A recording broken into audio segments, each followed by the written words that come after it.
This is the MODX patch that sounds like the show must go on, and you can make it in 10 minutes. Press the category button, press the search button, enter GP strings,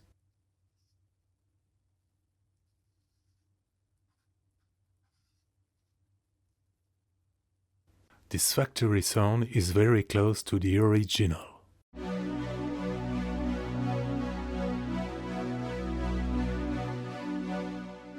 But you still need to make a few adjustments. In command tone, we are going to add a bit of brightness to the sound by setting the cutoff to 1. Press the EGFX button. Press the attack button. Set it to -1.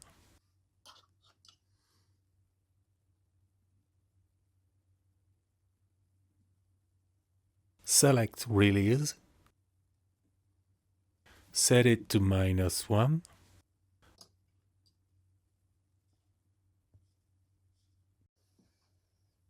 Press the Patch Part 1 button. Edit. EQ. Make sure to select the EQ part correctly. Don't confuse it with the master EQ.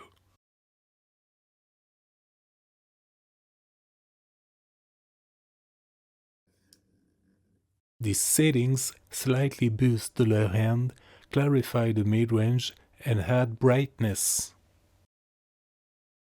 Here we will adjust the master EQ which shapes the overall tone, unlike the part EQ which shapes the sound of an individual part. Here we are going to slightly boost frequency zones different from those of the EQ part.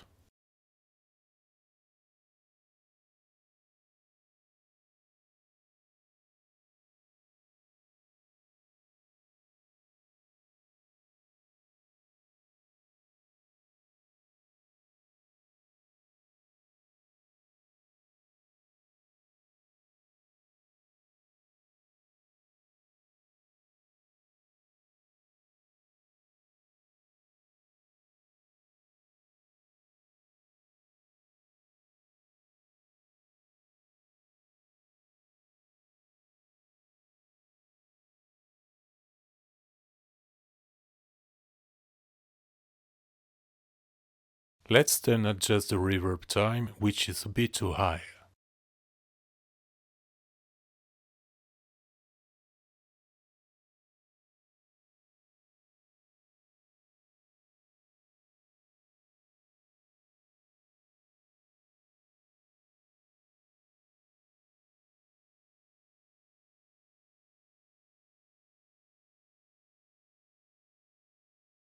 In general, let's adjust the variation return and reverb return, which control the return level of the variation and reverb effects in the MODX's global mix.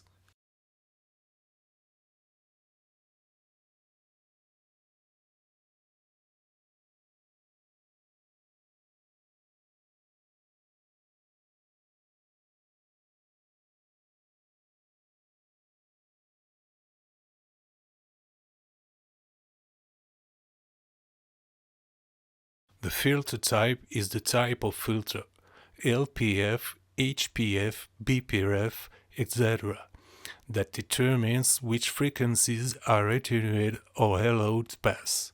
Let's adjust the cutoff. Let's keep the low-pass filter at 24 decibels per octave. Let's then adjust the amplitude envelope generator, which concerns the shape of the volume over time.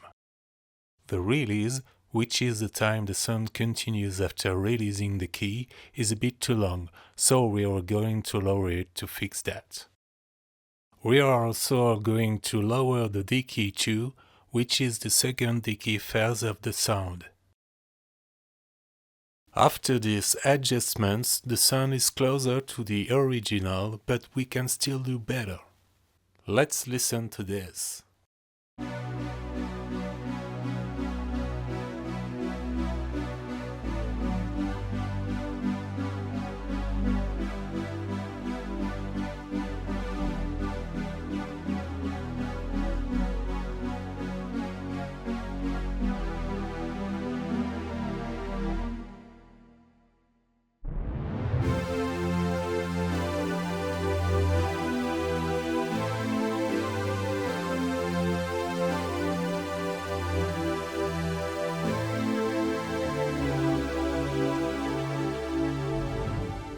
Let's take a look at this with Ozone 9.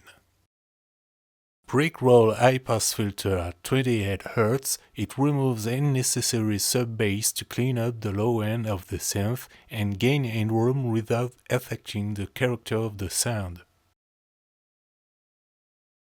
Bell at 250 Hz, minus 1.8 dB, Q 1.2, slightly reduces muddy low mids to clear up the synth without thinning its body. Proportional Q at 1800 Hz plus 1.2 dB, Q 0.9, adds presence and clarity to the synth in a natural way. Proportional Q at 4500 Hz plus 1.3 dB, Q 0.8, boosts brightness and definitions of the synth in a smooth, natural way. High shelf at 11,000 Hz plus 2 dB, Q1, adds hair and sparkle to the synth for a more open sound. I'm cleaning up the low mid around 300 Hz with a dynamic EQ when the signal exceeds minus 25 dB.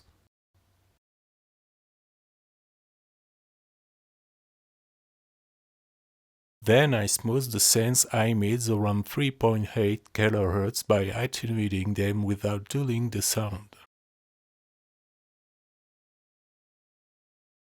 I use the dynamics compressor set to 3 bands. The first band goes up to 150 Hz, where I apply RMS compression with a slow attack and a fairly long release to smooth the low end without crushing it, and a gradual transition thanks to a knee of 5.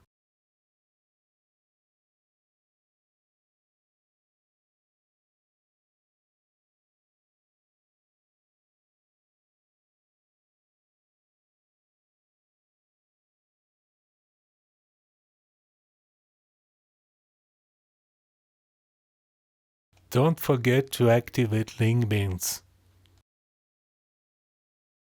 On the 150 Hz to 4 kHz band, I apply very light RMS compression, 1.8 when ratio with a medium attack 25 milliseconds and a moderate release 120 milliseconds. On the band above 4 kHz, I apply light RMS compression, 1.5 1 ratio with a fast attack 10 milliseconds and a long release 180 milliseconds to gently control the highs and transients of the synth.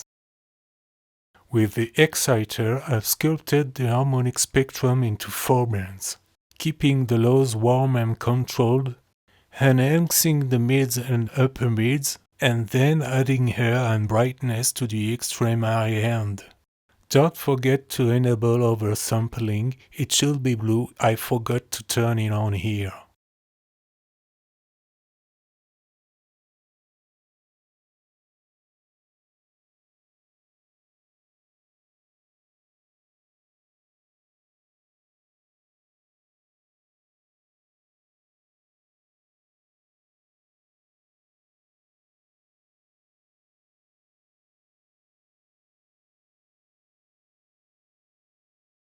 With the imager, I structure the stereo width into 4 bands, keeping the low end fully centered, then progressively widening the low mids and highs for an increasingly open and airy image.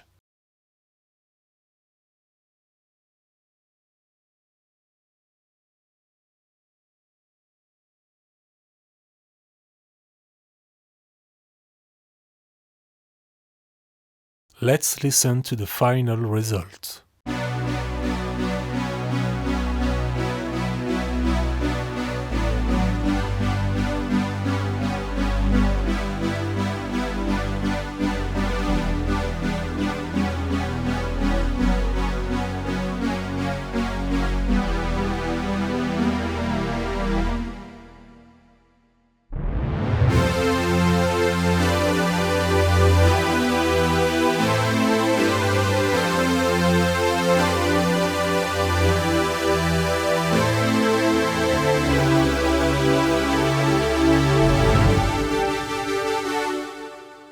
Ozone bypass,